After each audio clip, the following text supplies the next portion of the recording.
Welcome back to Confessions of a Recruiter with Blake and Declan. We are on a global mission to build the world's largest community of recruiters so we can all connect and succeed together. That's right. If you want to check out more of Confessions of a Recruiter, jump onto confessions.tv, subscribe to our bi-weekly newsletter, access merch, and if you want to chat to us directly, join our Discord at XR House with the links below. Now, we hope you enjoy this episode.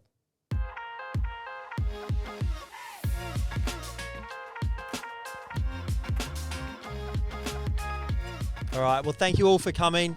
This is an industry first, I think, for all Australian business podcasts in recruitment for Brisbane. So welcome to Confessions Live. This is pretty surreal.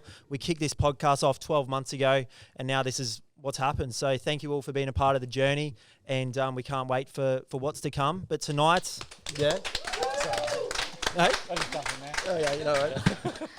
But tonight's about Richard and Cherie. So Richard's from Arate Executive, successful search firm, which you've run for many years, and a strong background in recruitment. Yep, 15 years with Arate and over 20 years in the industry. Awesome.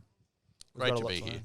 Thank you. And Cherie Canning from Luminate Leadership, which kicked off from COVID after losing a job at Flight Centre after 17 years.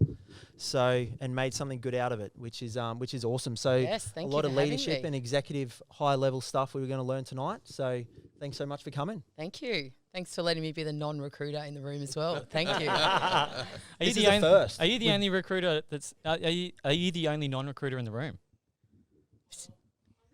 Or working for recruitment. Okay, all right, there's a couple. All right, so you got a couple friends. Yeah, good. Nice. How good. But we've bent the rules for Confessions Live. So you're the first non-recruiter to ever be on Confessions of a Recruiter. Yeah. So let's start with that actually. So what part do you play in recruitment though? Because obviously you're here for a reason. So I'm yet to find out what it is, but no. Yes. So what kind of impact do you have with recruitment agencies? What do you do in your business? How do you contribute to the industry? Yeah, great. Thank you. Well, firstly, thanks for having me and taking a punt on having me. For us at Luminate Leadership, we run leadership training and PD training. So I think what we probably do is give the development and the skills to the individuals in recruitment. So it's about you guys. We do work with a couple of recruitment agencies in our services that we do. Some of them are here. Yeah, they are. Yeah, Mention which is really nice. Cornerstone Medical Recruitment. Cornerstone. And There's a few people from Cornerstone here, isn't there? Yeah, nice. Yeah. And actually, we're about to do some work with Lee and his team, P&C Partners. Have I got that? This would be a great little prospecting arena for you, for anyone wanting to do some personal development. I hadn't thought of that. Hope you bring lots of business cards. Yes. So I think going back to your original question, I think it's for us giving the support to the individuals in their jobs for really communication, PD, leadership. Yeah. What do you find recruiters want most from personal development? Is there a typical like to be left alone so they can stay at their desk to make money? Yeah. No, I would say it's all around communication, and it is growth. I may joke about to be left alone, but I think what we find with working with some of the companies that we've worked with in recruitment is that they want, if they're away, they want to get value for what they're doing. So it's got to be worth people's time.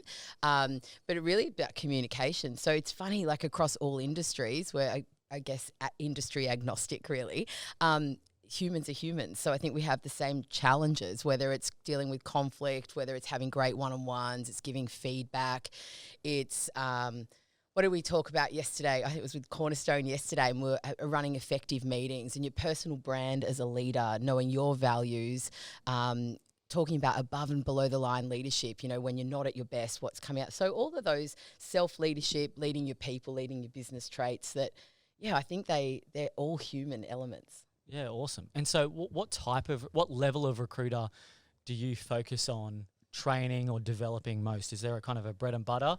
Yeah, it's a great question. And we're a 3-year-old business, so it's still quite new. And I think if any of you are in newer businesses as well, like just trying to see what fits and what ignites our passion the most and what the needs are. So the answer is we're in a few different pies, I think, as far as depending on the size of the organisation. So if I use Cornerstone as an example, I think when we started working with them almost 2 years ago, there was 50 people. So we were working with the executive team, the next layer of leadership, because they were all the leaders. Now there's like 300,000 people at Cornerstone. I think they're doubled their numbers in the last 12 months. So now we're working with like the exec leadership and then also the team leads and the managers as well. And we've done all staff sessions. Like we went in and did a generations in the workplace for all staff, which was fascinating because obviously your candidates and your clients are going to be all ages as well. So whilst predominantly there was like a younger generation in the workplace in their business, all their clients and candidates are varied. So all around those communication skills. Yeah. Love that. Thanks. Awesome.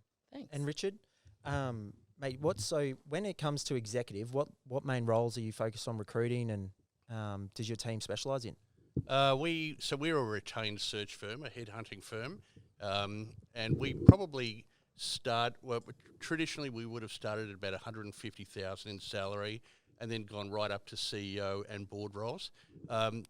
For people who are familiar with executive search, there are 5 big global brands: Korn Ferry, Russell Reynolds, Spencer Stewart, etc.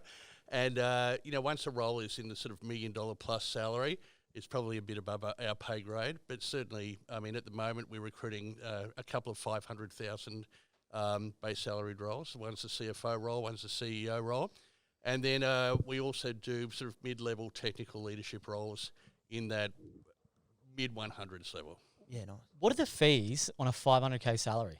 Well, if you're talking about one of those firms, their fees can be 35%. So prior to Hit budget for the year, baby.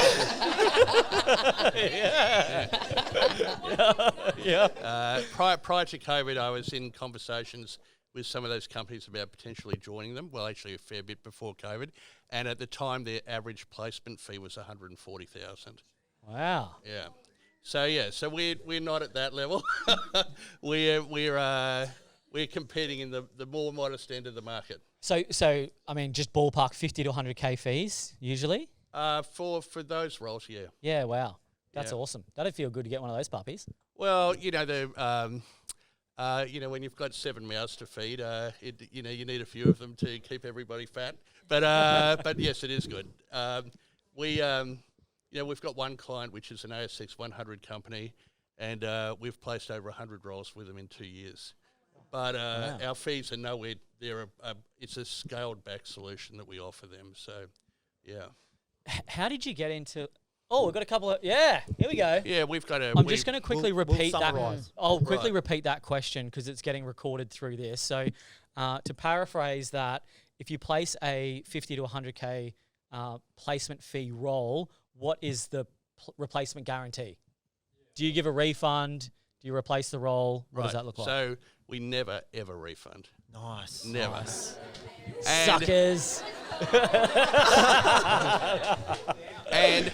And we never, ever work contingently, ever. And in most instances, we get our entire fee before we start. So Before you start recruiting the role? yeah, Are you saying that because you're on a podcast, or 100%? 100%. 100%. Yeah, not all the time. But we provide a 6-month replacement guarantee. So if the candidate's terminated or they resign within 6 months, we replace for free. But So it it's just- very rarely happens. Just to summarise a question from the audience, how long does it take to recruit a role like that? Timeline. So we have a service level agreement. We guarantee our client will deliver shortlist within 4 weeks. Typically, their recruitment process may take another 4 weeks. And then dependent upon the level of the role, the candidate may need to give up to 3 months' notice. So, but typically we'll get a role turned around and finished within 8 weeks. Now, yeah, the traditional big search firms take a lot longer to do it than that. So really when we started the business back in 2009, we said they really only want to get out of bed for roles that probably pay 400K plus. Whereas we said, look, we'll provide search for any level of leadership role because we believe that headhunting search will get you a better result than just ad response. Our fees are substantively cheaper, and we're in Brisbane. most of those organisations don't have anybody in Brisbane. Corn Ferry has a person here part-time. They sort of feel Brisbane is too small to have a dedicated person here. So we were able to really sort of create a space for ourselves. I went and had a meeting with the head of HR of Tees not long after we started, and to talk about what we do. And he said, look, Richard, I'm responsible for recruiting 18 roles in the business. I will only ever use Spencer Stewart and Hydrick Struggles. I've only ever used them. I will only use them. But we have over 400 employees in Australia who earn more than 500K. So don't worry about the big C-suite jobs. You know, look after our mid-level roles. So if it's a small to medium organisation, we'll recruit their CEO or their chair or their board directors. If it's a big company like Rio or Boral or Cleanaway or some of our clients like that, we don't touch that level yet. Are you ever ad chasing those types of roles? We don't ad chase per se, but we do a lot. We're very assertive in how we promote ourselves into those organisations, but ad chase at that level doesn't really work. And the reality is, sorry, my phone just beeped. The reality is our biggest competitor is not other recruitment companies. It's internal recruitment. So it's very, very rare that we will compete with another recruitment company. Question? We work across... I'll just quickly summarise that. Is it specialised recruitment for a specific area or industry, or is it across all industries? So we work across all industries, all role families, and all over Australia. In fact, recently we've been headhunting Americans in America for jobs in America. So, yeah, it's been wild. You know, pre-COVID, most of my clients were Southeast Queensland because you've got to shake hands and kiss babies and have coffees and do all that stuff. And then as soon as we had that first lockdown and people went, oh, actually, I'm quite happy to talk on Zoom and Teams, suddenly, you know, our geographic footprint exploded overnight. And, yeah, so COVID was a blessing in disguise for us, and our business has transformed and grown substantively through that period and now. So both of you have had incredible outcomes since COVID. We've experienced our little burst since then, and I think many recruiters that were in recruitment since COVID, it's all, you know, there's a reason why a lot of people are in this room, because it's good to be a recruiter at the moment. But what were your thought processes when COVID happened?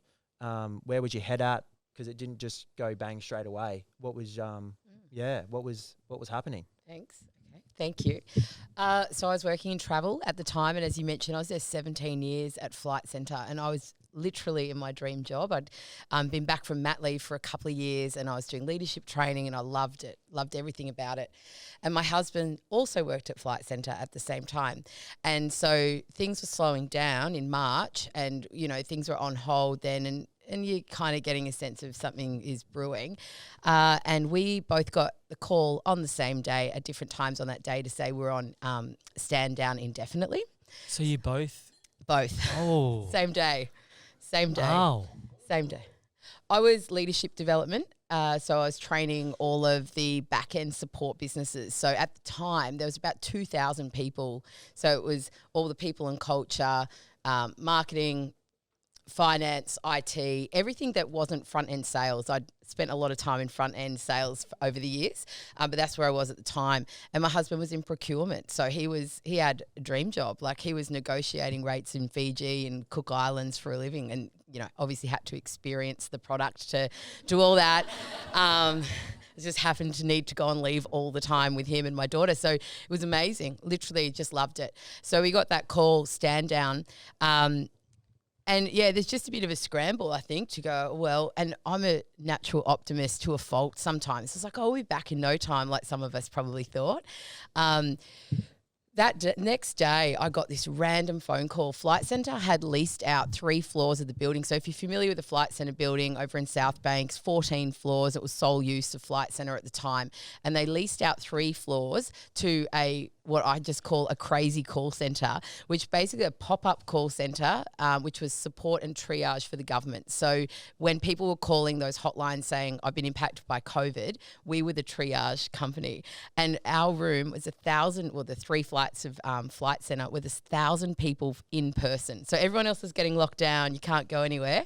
And we were all in person, 1,000 people. And we had Qantas and Virgin pilots in our crew, picking up the phone. Hi, thanks. Welcome to Services Australia. How can I help you? Oh, you had to do that yourself. Yeah, well, I was an operations manager, so I was pretty lucky. I didn't have to take the calls, but 950 other people literally had to take those calls. So they're going through their own, I guess, uncertainty of what's going on with my career, and we're all immersed in that. So we're in that for 7 months. And in that time, because it was in the Flight Centre building, the first day, I can only describe what must have been like to live in Berlin when the Berlin Wall went up, because there was this internal staircase. So on Monday when I start in this call centre, half of us are on level 3 and you're looking, and we're all stood down, and you're looking up to people on level 4, like kind of their guilt waving at you, like, oh, you're stood down. Okay, good luck. And they're still in the job. So it was like this weird, are you in non-uniform or are you in uniform? Like, are you stood down or not? And there was like this survivor guilt. It was intense. So I was there for 7 months, and in that time you'd see the senior leaders, our CEO in particular, Screw, like a lot of people were all around. They was very visible.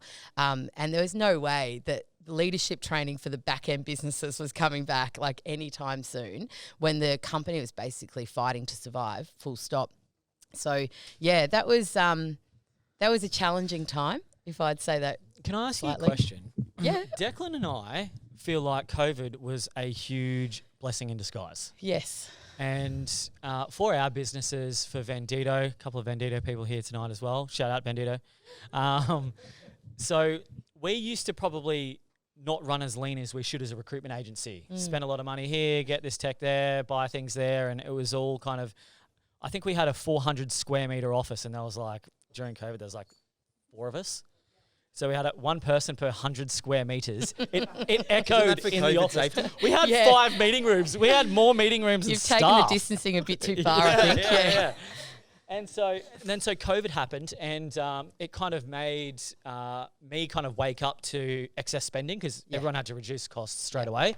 Same as Declan. This is kind of how Declan and I kind of rekindled our relationship when Vendito's revenue basically went to zero when we had, $100,000 a month of expenses. So you go back very fast, and then Declan was feeling the same thing. But after that, getting into the mode of don't spend more than you need to and be conservative with your expenses really accelerated our businesses moving forward. And we find it a blessing in disguise. Yeah. Do you, now sitting where you are today, do you feel like, even though you lost your dream job at that time, do you feel like it was a blessing in disguise and today you're in a better spot? Oh, without a doubt. What's that? So just summarising what's happening in the toilet. Who is that? Megsy. Hey, Megsy. We've got a podcast to run.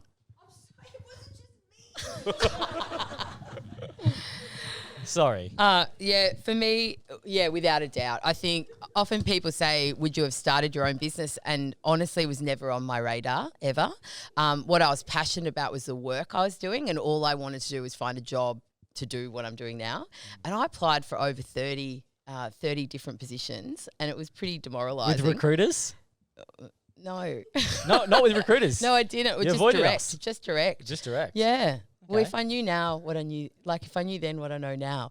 So I was applying for direct roles and just wasn't getting anywhere. And I just knew in my heart, I know that might sound a bit whatever, but that's how I felt. It was like, I know this is the work I want to do. And I have to stop waiting for someone to take a chance on me and almost like take a chance on myself. And so that's where we started the business. And now, it's almost 3 years old. And I mean, careful what you say, I guess, on public, but I would never go and work for anyone else now. Like I'm so happy. So happy. It's hard work. It's really good, guys. Yeah, it is great. Do you know what though? It's not all cracked up to what it's said to It be. was lonely for a while. I met You're just Lee. coming off a good month. Yeah. It was lonely for a while. Working solo, that was tricky. Yeah. But I'm so grateful now. Like my husband works in the business with me, and it just the flexibility it affords us and the opportunity is phenomenal. So your husband works in the business as well? Yeah. What does he do? Not a lot.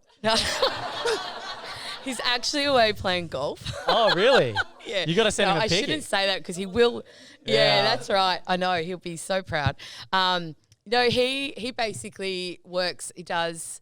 We have a podcast as well, so we record the podcast together. He does a lot of the back end, so he does all the admin, all the finance, all the systems.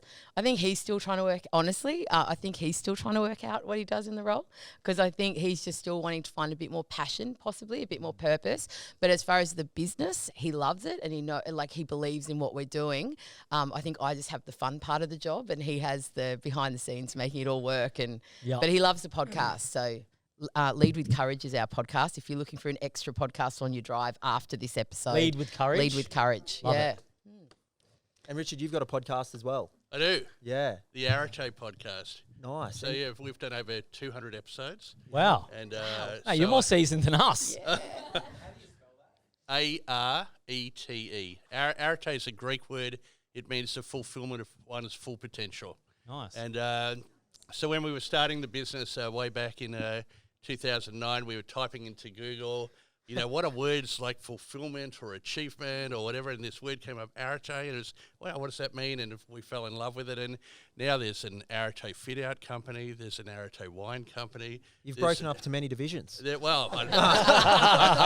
particularly like the Arete wine company, but yeah, so the word is being utilised a lot more now. But yeah, so 200 plus podcasts, and I'm just about to start my second podcast. So 2 podcasts. Yeah. What's the second podcast about? The second podcast is for employers, essentially teaching them how to hire and getting experts on around hiring and retention because most employers are bloody useless at it. They have no idea because I did a couple of retained roles and would fly around the country with GMs of this valve company. And What's the company name? AVK. Okay. Yeah, so put that on your BD list. Yeah, and I was surprised how much they didn't know how to interview, and I was getting referred to a lot. So you think, like, when you're not there, what actually happens in some of these interviews? And then we can step in to help their leaders keep the people. Yeah. Well, one simple example, internal recruitment teams. Is anybody here from internal recruitment? Internal recruiters. Okay, right. Okay. 3, 4. So, all right, so I won't ask you the direct question, right? But how many internal recruiters put their name and phone number on an ad? Virtually none. You're very few, right? And so good candidates who look at an ad and they go, well, that role might be interesting. I'm not really sure. I'm not really actively looking. I don't know if I'm going to apply. I'd love to ring up and ask some questions. There's nobody's name or phone number, so they don't apply. Or conversely, they apply and then they say to me, Richard, I applied for this job 6 weeks ago with pick a name, any name, Rio Tinto. I have no idea if I'm in contention. I don't even know whether I'm being considered. And, of course, there's nobody that I can ring up and ask because there's nobody's name and phone number in the ad. Well, that's just dumb, right? And when I talk to internal recruitment teams about that, they go, oh, look, we don't put our names on the ads because we don't want candidates to call us. And I think, well, why are you in this profession then? So there's so many things that are just done so poorly. I have a new book. So I've written a book. It's called Uncover the Hidden Job Market. Sold over 4.7 stars rated. Really? Yeah. All 5 ratings. On Amazon. Yeah. It's impressive. It's higher than our podcast rating. So that book sold over 10,000 copies. That's awesome. And that book's for the executive who is looking for a new job. And if anybody would like a copy, I was going to bring some tonight and I forgot. Send me an email and I'll send you a free copy. But I'm writing a new book which will be out in the new year, which is aimed at the employers on how to attract and retain talent. Yeah. Now, mate, most of us struggle writing a job ad. How hard is it to actually write a book? It's not easy. No. But if you know your topic, so I had a book mentor and essentially once you understand what you're writing about and you have a good plan and so on, then you just write 1,000 words a day for just that. That's 60 days. And then at the end of 60 days, you've got a 60,000 word book. And it's just having that discipline to every day, I'm going to block an hour in my diary and I'm going to write 1,000 words. Why did you do it?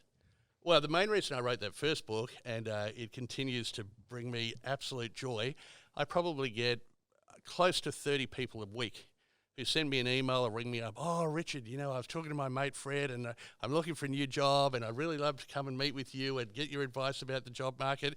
And I think to myself, why am I going to take an hour out of my day to buy you a coffee to give you advice when there's nothing in it for me, right? So what I did is I wrote this book, and so I say, look, I can't meet with you face to face, but let me send you my book. Once you've read the book, ring me and let's have a 15-minute Zoom call, and I can answer any of your questions. And of course, 19 out of 20 people never follow up. So it has brought me back so much time, because what candidates hate, especially in the executive space, they expect you to be there and just bend over backwards for them. Is that crazy egos? Well, it's just, I think people just want to be heard, right? Yep. And so they just have an expectation. Oh, if I call this recruiter, they'll just drop everything and have a meeting with me. Mate, I think that's whether it's a leadership sure. role or a forklift driver Sam's finding. Yeah. So We've all got the same. yeah, but fundamentally, we as recruiters have ourselves to blame because I don't, but I certainly did in the past. You overpromise and underdeliver.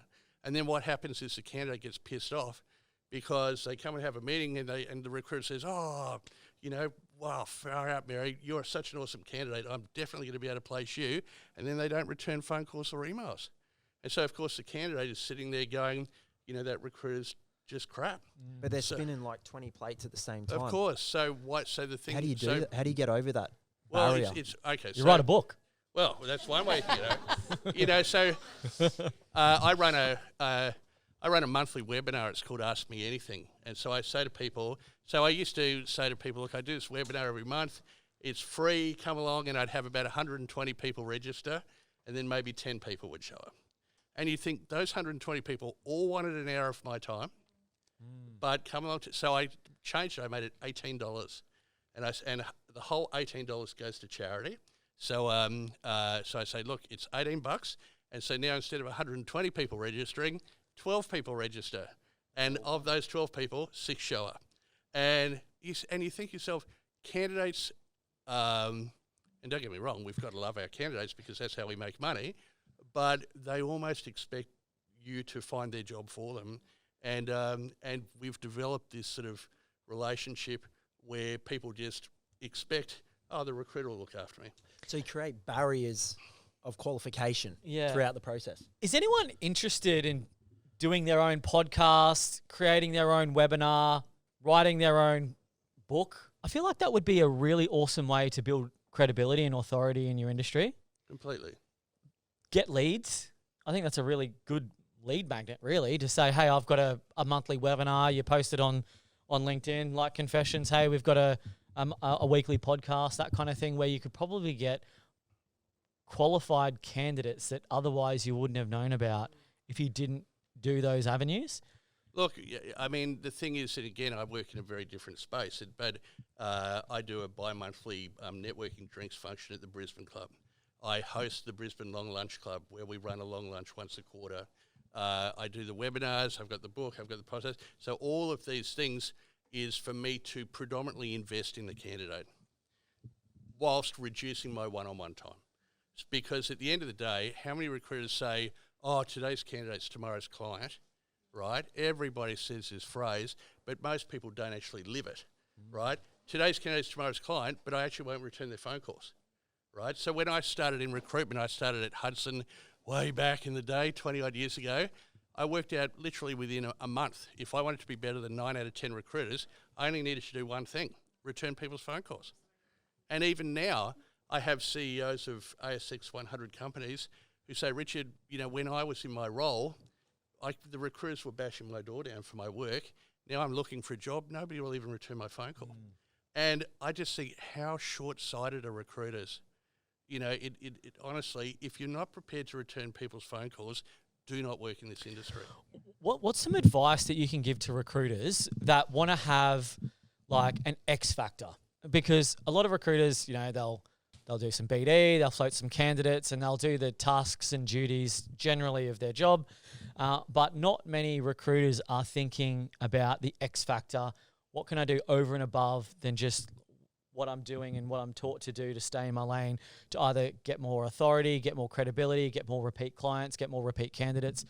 If it was something simple that someone in this audience could action tomorrow, what do you think would be the easiest frictionless way to just do something a little bit extra to stand out amongst other recruiters they're competing with? Delight your clients and allow them to become your best advocates. You know, I think the recruitment industry, I often say I wouldn't trust 98% of recruiters to walk my dog, right? And of course, you're in the 2%. It's not you. That's right. But you look at our industry, right? There's no qualification. No. There's no accreditation. There's no barrier to entry. Any idiot can print a business card saying I'm now a recruiter, and they're a recruiter, right? And no other industry is like that. If you want to be a lawyer or an architect or a doctor or a professional services, you need to be qualified. You need to be doing ongoing professional development, etc. But the recruitment industry doesn't have that. So I think the statistic used to be 90% of recruiters who join the industry leave within 2 years, never to return. So how do you stand out? Well, if you're just decent and you do what you say you're going to do and you're good, you're going to stand out better than 19 out of recruiters anyway, because the other 19 are rubbish. Get past that 2-year barrier. Yeah. But I think the thing is, it's different. I own my business, so I need to be the face of the organisation and do these things. If you're a recruiter and you're working for, I don't know, I used to work for Davidson's, right? So when I worked at Davidson's, my job was to manage the teams and deliver recruitment successfully, but I wasn't out there as the face of the business. Obviously now my own business, I need to be. So I don't think for somebody coming into the recruiting industry, they should put a lot of time. Do I need a podcast? Do I need to write a book? Do I need just be bloody good at your job? Yeah. The other thing I find, and again, to be a bit controversial, I don't believe in 360-degree recruitment. Because if you've got a recruiter and the recruiter goes, oh, shit, I've got no work on. Hustle, hustle, hustle. Oh, I've got all this work on. I've got to fill it. Fill. Oh, I need to hustle, hustle, hustle. So their billings go up and down and up and down and up and down. So in my business, I've always had what I call senior partners who do BD client relationships and associate partners who fill jobs. So they're not having that constant tug of war. Because I remember when I used to do end-to-end recruitment way back in the day, I'd get to Friday afternoon and I'd go, man, I've been so busy this week, and yet I just don't feel I've achieved anything because it's so reactive. I'll just I'll say that through the mic. What was the question again? So the question was, how do you reward the consultants like commission splits? Yeah. Okay. So the question from the audience here, Confessions of a Recruiter, is how do you, if you've got a 180 partnership of a BD person and a candidate manager kind of person, how do you pay them? So who gets a bigger salary? Is one role more important than the other? Who gets the splits? What is it, 50-50, 70-30? What does that look like? Okay, in my business, very simple. And, I hate commission structures where you have to jump through 10 hoops and you need to achieve this score and be this kind of culture fit and blah, blah, blah. And I've worked in recruitment companies where you think, I'm having an excellent quarter, and then they change the rules and everybody gets pissed off and so on. Oh, you don't like that? No. My business is... My business is very simple. 40%. Boy. The senior partner gets 20%. The associate partner gets 20%. Although they have a different title, there's no difference in terms of remuneration or elevation. It's just one is client-facing, one is candidate-facing. So in a good partnership, we just picked up a job yesterday. The fee is $45,000. So the person doing the delivery will get $9,000 of that. So the people that I love to recruit are people who love recruitment, but they don't want to sell. Yeah. They've been a recruiter, they might be a mum, they've had some kids, and they want to come back because they love recruiting, but they don't want KPIs around, I've got to make 50 BD calls a week or whatever. So it works very well, because if the delivery person knows that I'm going to bring in a consistent amount of work, and I know that they're going to deliver a consistent quality of outcome, then we play to our strengths and everybody wins. How many people in the room are like a 180 recruiter or a 360 recruiter? 180 recruiters? 360 recruiters? Oh. There's a lot of 360 recruiters here. There are. We can teach you guys a thing or two about this. Can I throw a thought in about Absolutely. the X factor? Yeah. Because I think you make a point about, not everyone's going to start a podcast or write the book. Yep. And starting a podcast is a big commitment. Oh, But yeah. I would say is go and be a guest on podcasts, because you might not have the setup and the time to do a regular podcast, but reach out and be on other people's podcasts, and then you then get access to that network, right? And it spreads from there. So I think it shows your authority, or whatever topic you're coming to speak on specifically, but go and be that authority and get on other people's podcasts. How would you get on someone's podcast? If you're good I enough, think you get actually asked. contact them, outright. I think knowing, it's interesting, isn't it? Like sometimes you're referred to it and you just put it out there. I think I remember at the beginning of the financial year, I put a goal. I was like, before we'd actually started ours, I'd like to be on 6 podcasts as a guest this year. So I think sometimes actually just putting it Tally out a there. week. What number's this? 8. What? Oh, you smashing Yeah. goals. We're the dregs. Yeah. That's awesome. Which Oh, is the best thanks. one so far? This Yeah. one. Well, this is the only one I've had wine and an audience, so this is great. I suppose that'd be devil's advocate. Not everybody is interesting enough to be on a podcast. And I don't say that from a sort of an egotistical point of view. Oh, I like this guy. You're an authority, right? You're a thought leader in your space, and therefore you have the authority that people would want to interview you. Somebody who's starting their career in recruitment, and don't forget, this is not in any way being negative or being judgmental. No, I like they're the yet devil's to- advocate. Yeah, They're yeah. yet to become that authority. Yeah, that's true, that's true. So getting podcast gigs or whatever. I wonder, can I throw it back as well? Because I agree. Tuck in, but I guys. wonder, is it like, it could be, what are you hearing from candidates? What are you hearing? So it doesn't necessarily have to be, in my experience of running a business for X sure. years. So, but I think put it out there, I would say. But you're right, like you've got to have something to say, and you've got to back yourself to know that you're adding some value to those listeners. So it's not just self-promotion. Yeah. Yeah. Yeah, self-promotion's hard to interview. You could just ask to come on Confessions of a Recruiter, because Yes. we interview anyone. So it seems. I know. And you both are always circling around leaders and CEOs. Is it this magical land, or is it, it's no different to working with someone that's 2 years into recruitment and, they're going to be short on something that they need to upskill on, or whether they're not great in their job in all areas, or is it, these people are super special? Well, I think certainly I think you need to have to be a successful CEO. You need to be driven. You need to be smart. You need to be a great leader. So they're not the same as average Joe. But by the same token, most CEOs that I work with, and I'm sure you'd be the same, are pretty humble. They recognise they've got gaps. They still go home to a family and lead a normal life. It's just that their responsibilities are dramatically larger, and typically they earn a lot more money. But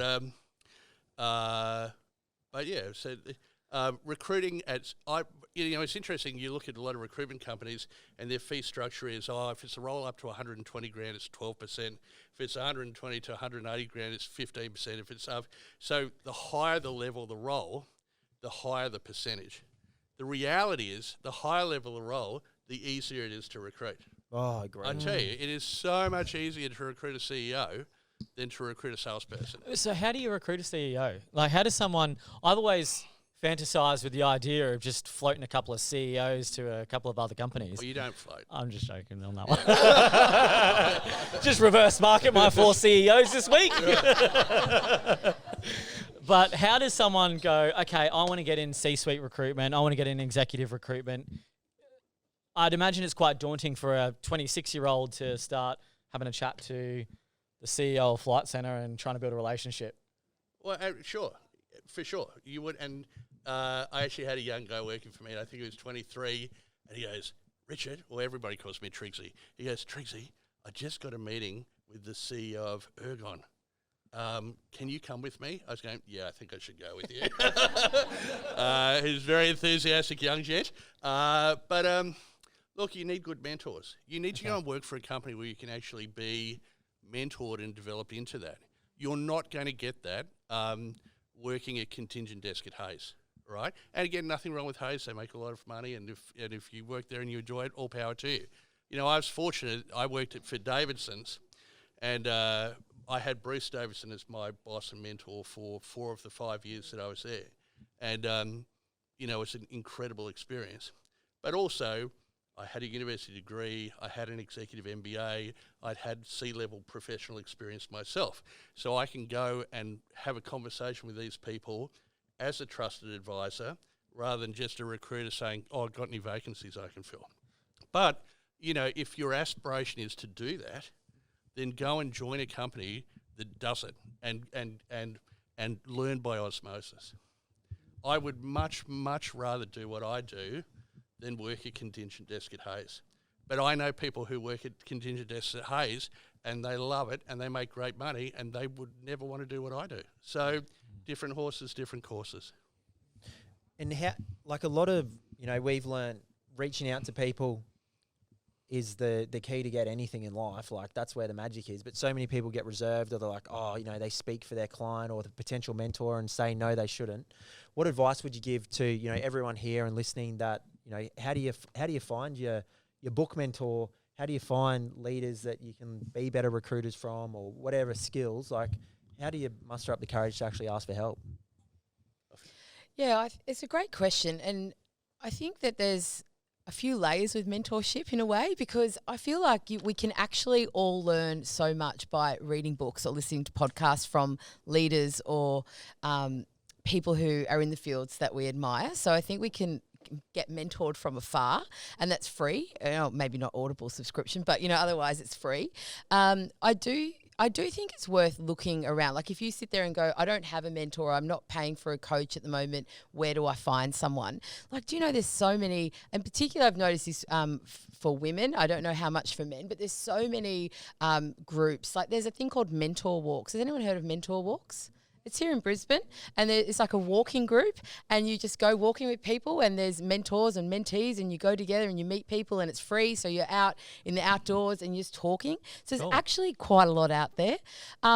And with all sincerity, like if you want to be mentored, and I think it's also the beauty with mentoring is like it's reverse mentoring. So even if you're going, I've got some experience, I'm running a business, or I feel like I want to give back to someone and being the mentor, you can learn so much from the mentee and vice versa. So one, I think never feeling like you're a waste of time for the other person, as long as you're activating what advice they give you and really believing it can work both ways.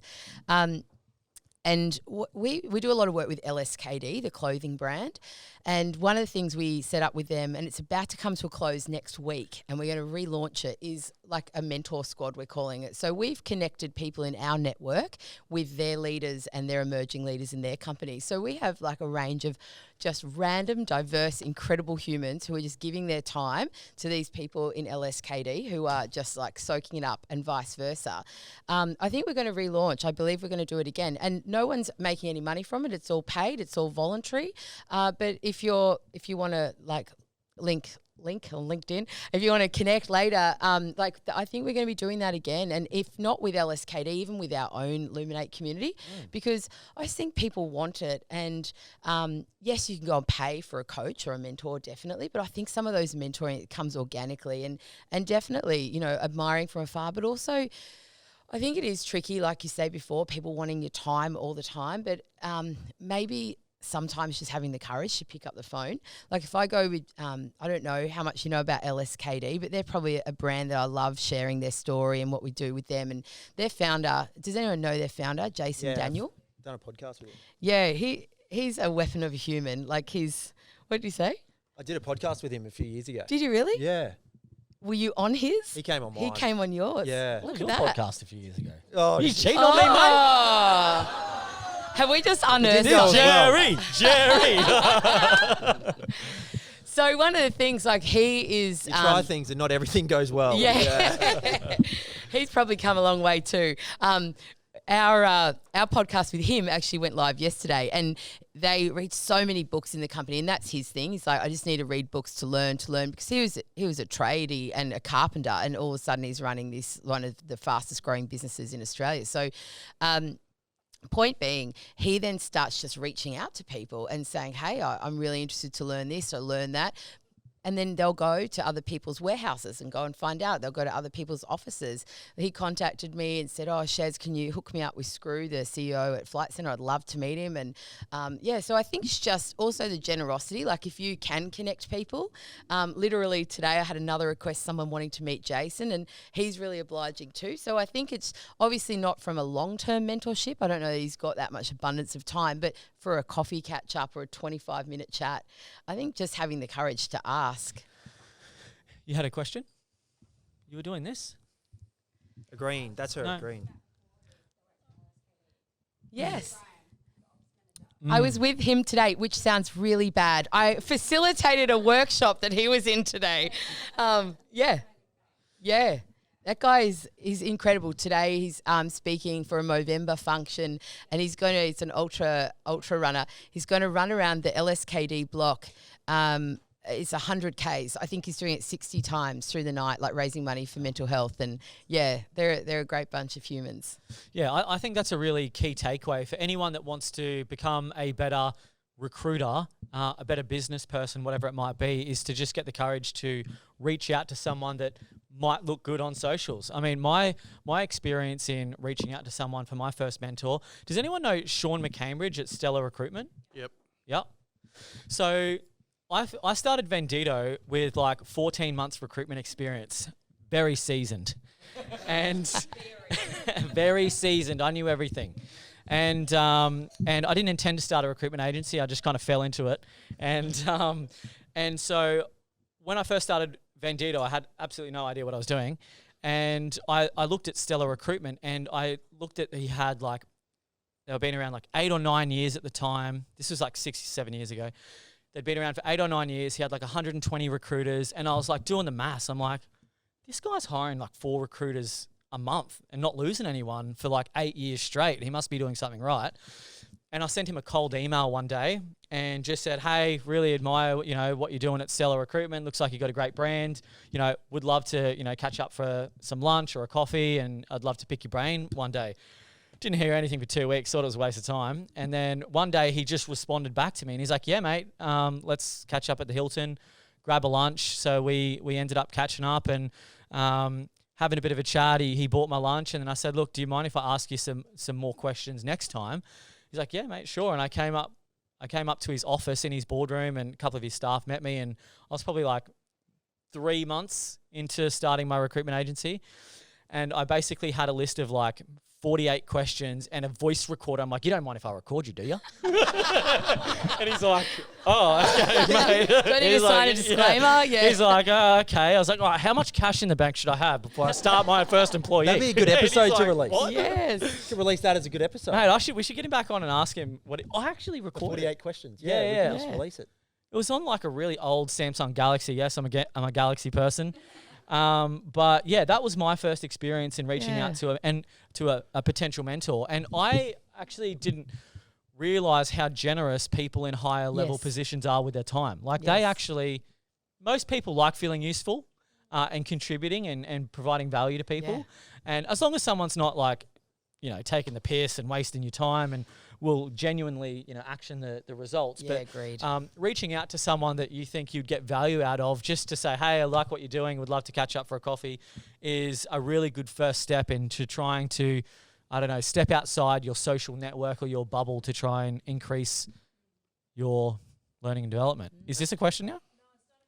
Oh, okay.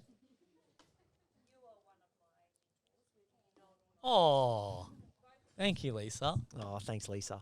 If I could make a comment, I was talking to somebody before in the audience. I won't point out who they were, but they were saying that they, were working for a company. They've joined. They had a cold desk. They've had no real training. They've had no real support. They've had to really, build it from scratch and build it. I mean, at the end of the day, your best mentor should be your boss, right? And if you're working for a company and the bosses aren't giving you the mentoring that you deserve and need, leave. Yeah. How quick would it How quick would you identify that? Because, mate, like, well, I think I was chatting to, I forget who it was, but like you can come in and you can get a great mentor, or you can be one of those recruiters that gets like what you just said, and then you're out of the industry straight away. Bad experience. So, like, how would you identify in an interview when you're getting interviewed, but you need to be interviewing your potential leader?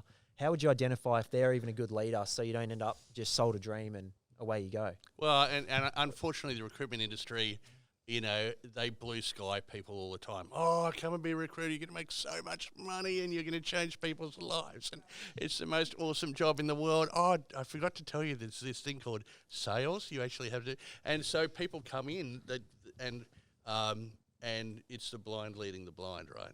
And so, and, you know, certainly my experience of going into work for Hudson, you know, I worked out very, very quickly. I loved recruitment. I hated working there. So I then the mistake that I made was I went to see a recruiter. They said, do you want to be a recruiter?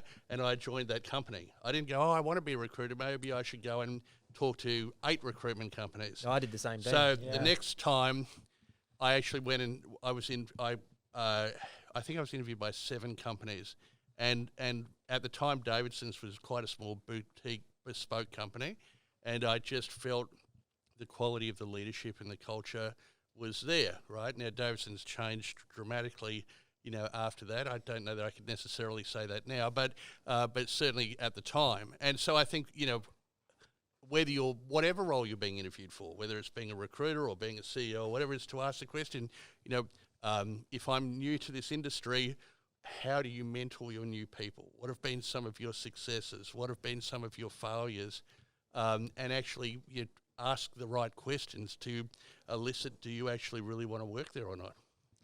Yeah, I'm exactly on what you said. I feel like if these things are important to you, I would also ask the direct leader that you potentially could be working with, can you tell me your personal values? And just finding out if they know who they are.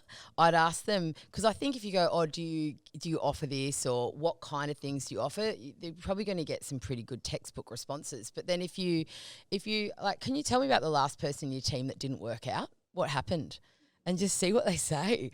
Can you tell me the last person who wasn't hitting targets? Like, what's the process, or what's your relationship with conflict, or how do you like to receive feedback? Like, I'd just be asking those questions to people just to see how comfortable they are with those topics. Because if they're squirming a bit, I don't think they're going to give you those things that you need. But if they're like, oh yeah, like, I think healthy conflict is what you need in a business. Like, you can't have that personal attack, but you can't have this artificial harmony where everyone's like, yeah, it's great, and then they leave the meeting and like, that is so bad. So you need all these things if that's what's important. I think you need to know what's important to you in the training or the development you get from your potential leader, and then ask it directly, not in a like, what would happen and what have you got? Because everyone's got their canned response.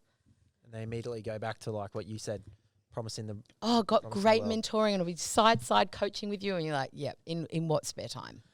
Do you offer learning and development training or courses to like a retail recruiter, or is it only B2B? Like, if it's just a recruiter wanted to go off their own bat and upskill themselves, can they participate in some sort of learning, upskilling course with you directly? Yeah, we do. Yes. Yep. So either like from a one-to-one, we do a little bit of one-to-one, but in workshop environments, which I love because you learn from other people there too. Yeah, we have public courses that we run. So individuals will come in, or small businesses where you might not be bringing us in for a full day for your whole team, but an individual. Yeah, we do. Yeah. Awesome. Love that. All on luminateleadership.com.au. Yeah. We'll put the links down below. Yeah. No, but we do. Absolutely. Because I think one of the things when I started the business, it's about trying to be the insert in people's businesses. So like when you're saying about, you know, internal recruiters, not every business has internal recruiters. They're going to use external, that you're partnering in their business. And it's the same with people development and leadership development. So you want to see that you're like that implant or that extra in their business. And if you've got a team with 2 people, like, they're not paying us to come in for a full day every quarter, but they still want that development. So yeah, that's we've created a bit of that, and then the bespoke for the companies. Love that. Awesome. Does anyone have any questions in general? Any burning? Oh, you guys. Megzy? What did you look for in particular when it came to hiring your team at Luminate? Because I know Mandy. Oh, you do? But I just wanted to know, like, what do you look for to be a mentor in your team? Oh, that's great. Well, You looking for a job? Yeah. I sent you Mandy a couple months ago. Not weeks ago. Months. I'm working with BlackRock. And I Yes. know Mandy. So Mandy was my temporary estate manager when I worked At Mecca, before I yeah. worked with Blake. So we built a good relationship, and I saw everything for LKSD and what they would do. Yeah, we're doing quite a bit of work with BlackRock over the last year or so. Yeah. Yeah, there you go. Full transparency, everyone we've hired I've known. So I think there's some background of knowing that. We have 3 core values in our company, so it's really, for me, aligning to that. Obviously, in facilitation, they've got to be a good facilitator, but actually, for me, it's that they genuinely care about what they're doing, because I'm not a big fan of people just, following the content in the facilitator guide and going, oh, but I've got to get through it. It's like, for me, it's all about connection. So, yeah, connection, our values are lead with courage. So it's people who do back themselves. It's people who will speak up and put themselves in vulnerable situations and be comfortable with that. Always curious. So for me, it's about having a growth mindset, always learning how you're bettering yourself, and it's just part of your DNA. And customer obsessed is our third one, because we don't exist without our customers. So if we don't make all of those decisions through that lens first, then we don't exist. So yeah, so they're probably the 3 core values that are important to me. And if we were to hire outside of the people that I've known previously, and part of me goes, oh, I think we've got to hire a non-flighty next time just for some diversity. So yeah, that's what I'd be looking for, and someone who genuinely loves people. Good question, Megsy. Anyone else?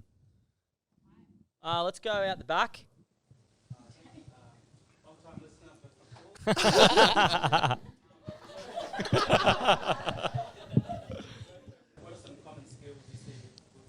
What are some common skills you see with good leaders? I think you can both answer this. Yeah, you go. I've been going for a bit. Okay. Well, I think humility is a very important part of being a good leader, and being resilient. As a business owner, as a leader, we're constantly dealing with challenges and getting knocked down. It's just that ability to keep stepping up that separates out those who succeed and those who don't. And I think underpinning it all is just having very strong values and very strong ethics. There are many people who try and become successful from the perspective of, being Machiavellian or, wanting just to do it for themselves and their own ego or their own greed and so on. But those people generally don't succeed very well, or they don't have a really great life. So they'll say, I work 80 hours a week. I finally got the CEO gig, and my wife hates me. My kids won't talk to me. I'm 40 kilos overweight and I hate my job. Yeah. So it's about starting from a perspective of what is the life that you would truly love to lead, right? Stop doing what you feel driven to do, what society would have you do, what keeping up the Joneses would have you do. And instead of being driven, what are you drawn by, or what are you drawn to? I like to say, what would the gods have you do? And if you can come from that place, then suddenly it's not work. It's fun and it's exciting and rewarding. Whereas if you're driven, it's a grind and it's hard, and it can be very lonely as well. One framework, I'd love to claim it as my own, but it's not. So I'll tell you, it's from Patrick Lencioni, but he talks about this trio of hungry, humble, smart. And I love that, because I think the hunger is that desire and that drive, and that we're always got that ambition. But then the humble is, have the self-confidence. I don't think humility, sometimes it can be misinterpreted in Australian culture in particular, where it's like, oh, I'm not really that good. Like, no, that's not backing yourself. It's enough to say, yeah, I add value here. I'm not better than, but I'm adding value here, and that you've got that humility to always be learning, to make mistakes. And then the smart in particular is about emotional intelligence. So yes, it's nice to have some good IQ and to know your numbers, but it's emotional intelligence. And these days, if we don't know how to interact with human beings and we can't communicate and we can't understand with empathy and compassion, then I think as the future of work and the future of leadership goes, I think you're going to be really struggling if you haven't got those hungry, humble, smart. Nice, good question. Was there someone else? I had a question for Rich.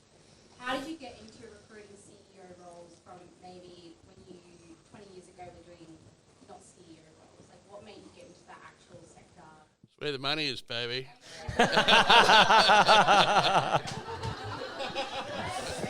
Don't tell Amy that. Hey, just wanted to jump in here. We got a confessions hotline, so give us a call, send us a text if you want to share any juicy stories, or even just ask a question that's been on your mind, because we'd love to hear from you. The phone number is 0485 865 483. Enjoy the rest of the show. Look, I like most people, I fell into recruitment, and then I worked for the Davidson Group for 5.5 years, and I started in there recruiting property and construction. I then managed the property and construction team. I then managed 3 teams, then I managed 7 teams. I ended up being on their board, and then so during that time, and the other thing too is I'm 55 years old, right? So, when I started in recruitment when I was in my early 30s, I probably could have recruited CEOs at that time, but would a client entrust a CEO recruitment gig to a 30-year-old? Well, I have a 33-year-old working for me, and she's recruiting C-suite gigs all the time. But yeah, it comes down to the environment. So as I've gotten older, the people that I know are also getting older, and the great thing about recruitment is as long as you're not a dickhead, as long as you don't overpromise and underdeliver, as you get older, the people also get older and they move up to more and more senior roles. And so it just kind of happens. So you just got to hang in there and it'll naturally happen. Well, you've got to do a good job. So when we look back in 10 years, we'll all be placing CEOs. You could be, right? But fundamentally, you have to be able to have the ability to be a trusted advisor, because you're talking, in some instances, these people are being extremely well paid. They've got very high pressure jobs and they're very egotistical. So unless you can actually manage that process through to a successful outcome, then you're failing everybody. So it's something if you want to aspire to, but not rush towards. So Lisa from Limitless, her question was, is there much of a difference screening, submitting, and conducting the process of recruitment for a C-suite to a mid-level role? And the answer was no. Are you retained? Yeah. Okay. So. RPO. Okay, right. Yeah. So, look, I think fundamentally the recruitment process is the same. Being retained is a double-edged sword, right? In that it's awesome because you're not competing against other recruiters, and you're going to get paid, but you got to deliver. And particularly, some C-suite roles could be extremely, the skill set they're looking for is very rare. So, for example, we're doing a CFO role at the moment. It's a $500,000 base salary, but it's a CFO of an ASX-listed technology company that's in the payment services space that needs to go through a massive turnaround. And so they're looking for, people who've done it before, they've done it well, they're motivated to do it again, right? So being able to find those people, being able to attract them through the right bait to even consider the opportunity, is quite a skill. Headhunting is a skill. People talk about headhunting. Oh, headhunt. Most people who say they headhunt, they don't headhunt at all. Seek talent search. What's that? Like seek talent search. Headhunt people all day, baby. Right. refresh. We'll update it. There's a guy named Lou Adler, an American guy who wrote a book called Performance-Based Hiring. Have you heard of that before? No. Okay, so he's an engineer. He developed this recruitment methodology, performance-based hiring. The best predictor of future performance is past performance. So if you can find somebody who's done it before, done it well, motivated to do it again, they're much more likely to be successful. I think every recruiter should read that book. The book's called Hire With Your Head by Lou Adler. And so I was introduced to that methodology whilst I was at Davidson's. We've used that now I've used it for almost 20 years. Brian? Very loaded questions, but I do have a GM sort of in my back pocket. What, you want him to float him for you? Or? What's the best way to sort of put that candidate out there and sort of help place them? I know you sort of touched on don't float the candidate. Well, look, I mean, so I started my business in the GFC, right? And, certainly pre-GFC, when I was at Davidson's, we made all of our money, not all of our money, but a lot of our money through floating candidates, right? And particularly in the property development industry, somebody would walk in who worked at Lend-Lease and they'd go, oh, my boss is a dickhead. We'd say, oh, look, we know 5 other companies. Do you want us to float you to them? And they'd go, yes. And we'd say, look, we've got this candidate. Do you want to meet them? And if you meet them and you like them and you hire them, you're going to pay me $60,000, $80,000 or whatever. And companies would say yes because they had no other access to talent. But then, of course, LinkedIn came along and LinkedIn Recruiter came along. So then organisations would say, look, we don't really need Fred. And if we needed Fred, we'd just find him ourselves. So, I'd be interested as to how many people here actually succeed in floating candidates contingently, because in the last 10 years plus, we've had no success at it at all. Particularly dealing with companies with internal recruitment capability. So what do you do with them? This sounds crazy, but if somebody comes to me and they say, oh, look, Richard, I'd really like to meet with Screw Turner. And I go, look, I know Screw. Call Cherie. I know Screw. Do you want me to introduce you? And I don't even charge a fee, right? Because I feel if my whole, method is if I'm happy and helpful, the universe will look after me. So, I would rather make an introduction on a no-fee basis, because I know that if I do that, I'm investing in those relationships which will pay back in time. So if other people have success in floating candidates, all power to you, but I don't. Awesome. All right, last question. What about to win the extra 100? What do I have to do? I haven't thought about that yet. We've got $100 to give away. How should we give it away? I'll throw it in the middle and everyone's got to dive on it. Did you have a last question, Lisa? Yep. Should we wrap up the podcast We'll wrap up first? the podcast. Last question, Lisa? No. All right. Any final question? No final questions. Best book recommendation other than from both of you, other than the hiring one? Well, of course, you've got to read my book. But, let me think of that for a second. What do you think? Is there any kind of genre that you're looking for, or just Dare to Lead by Brene Brown? Oh, yeah. Yeah. Unfuck yourself. That's a good one. God, mate. Jeez. What is the biggest fee that you've ever got? What's the biggest fee Good that question, I've ever Lexi. gotten? Biggest fee. Probably about 90,000. Yeah. The next question is, are you hiring?